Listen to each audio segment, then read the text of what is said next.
काभ्रेको पनौतीस्थित सुरक्षण मुद्रण केन्द्रबाट सवारी चालक अनुमति पत्र लाइसेन्स छपाई कार्यको शुभारम्भ भएको छ।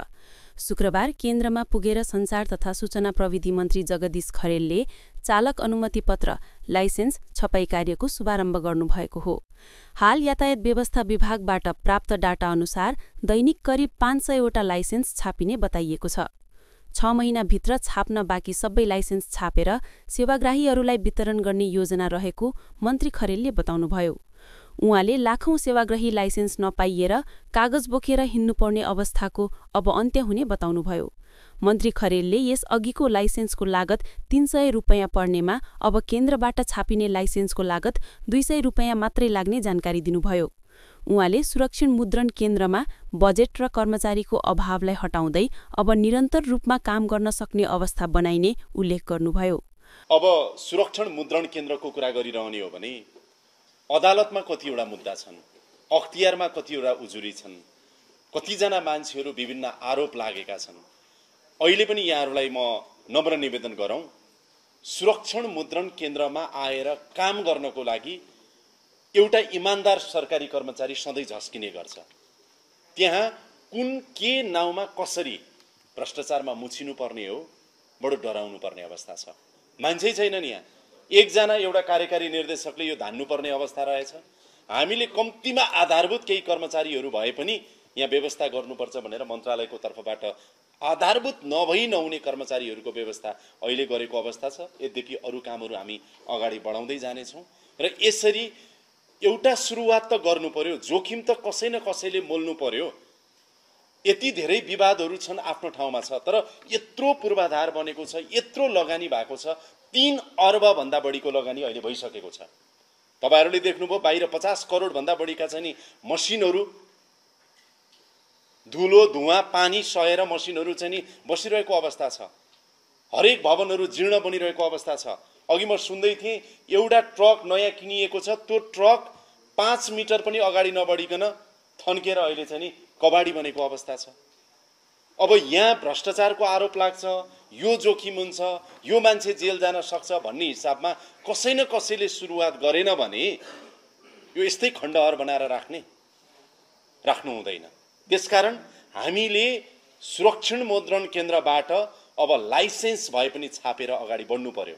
किनभने आजको दिनमा अघि नै हाम्रो यातायात व्यवस्था कार्यालयबाट स्पष्ट रूपमा भनिएको छ 28 देखि 30 लाख लाइसेन्स जनतालाई दिनुपर्ने छ र त्यो मध्ये तपाईहरुलाई जानकारी गराउँ, अहिले पनि 28-30 लाख लाइसेन्स नपाएका मान्छेहरू कागजको चिरकटो बोकेर हिँड्नुपर्ने अवस्था छ। सुशासन भनेको त आज ट्रायल दिएर भोलि चाहिँ नि लाइसेन्स पाउन सकियो भने हो नि त। त्यो क्षमता हामीसँग छ कि छैन भन्दाखेरि अहिले हामी त्यो लाइसेन्स छाप्न सक्ने क्षमता राख्छौं भनेपछि किन नछाप्ने? भनेपछि यो प्रक्रिया हामीले अगाडि बढायौं र हामीले चाहिँ नि कार्यकारी निर्देशकलाई सोध्यौं, तपाई लाइसेन्स छाप्न सक्नुहुन्छ? भनेपछि उहाँले सक्छु भन्नुभयो। कति समयमा कति लाइसेन्स छाप्न सक्नुहुन्छ भनेपछि उहाँले केही प्रक्रियाहरू छन्, प्रोक्युरमेन्टका खरिदका प्रक्रियाहरू छन्, तिनलाई छिटो गरियो भने त छिटै सकिन्छ, नभए पनि सबैको सहयोग भयो भनेदेखि उहाँले के भन्नुभयो भने 3 महिनामा 3 लाख छाप्न सक्छौं हामी र खरिद प्रक्रियालाई चुस्त दुरुस्त बनाएर ट्रान्सपरेन्ट बनाएर गर्यौं भनेदेखि हामी 6 महिनामा 20 देखि 25 लाख लाइसेन्स चाहिँ छाप्न सक्छौं। आज यत्रो वर्षको अवधिमा 30 लाख लाइसेन्स नछापिरहेको अवस्थामा हामीसँग मसिन छ, छाप्न सक्ने क्षमता छ, केही बजेट व्यवस्था गर्ने र छाप्ने हो भनेदेखि किन नछाप्ने भनिराख्दाखेरि हामीले छाप्नुपर्छ भनेर हामीले चाहिँ यो हिम्मत कसेका हौं। सरकारका अरु निकाय र एजेन्सीहरूको सपोर्ट भयो भनेदेखि हामी पासपोर्ट छाप्न पनि सक्छौं, अन्तशुल्क स्टिकर छाप्न पनि सक्छौं, हुलाक टिकट छाप्न पनि सक्छौं, कार्ड छाप्न पनि सक्छौं, ड्राइभिङ लाइसेन्स छाप्न पनि सक्छौं, बैंकका एटीएम कार्डहरू पनि छाप्न सकेला, अरु धेरै कुराहरू छाप्न यहाँबाट सकिन्छ र त्यसको लागि अब हामीले कार्य प्रारम्भ गरेका छौं र यही रूपमा जानुपर्छ।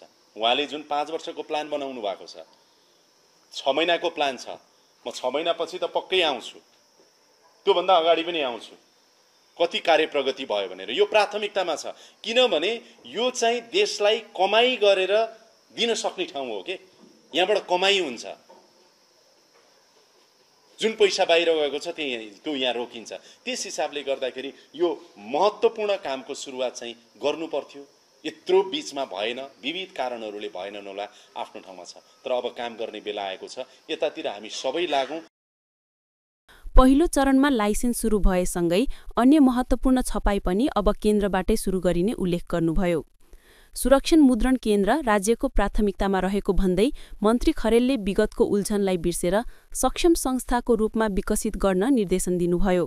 उहाँले केन्द्रलाई पारदर्शी रूपमा अघि बढाए देश र जनताको पूर्ण रूपमा साथ रहने बताउनुभयो।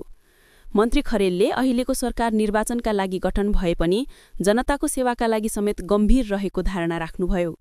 सुरक्षण मुद्रण केन्द्रले यातायात व्यवस्था विभागसँग सम्झौता गरेर सवारी चालक अनुमति पत्र लाइसेन्स छपाई कार्य सुरु गरेको हो।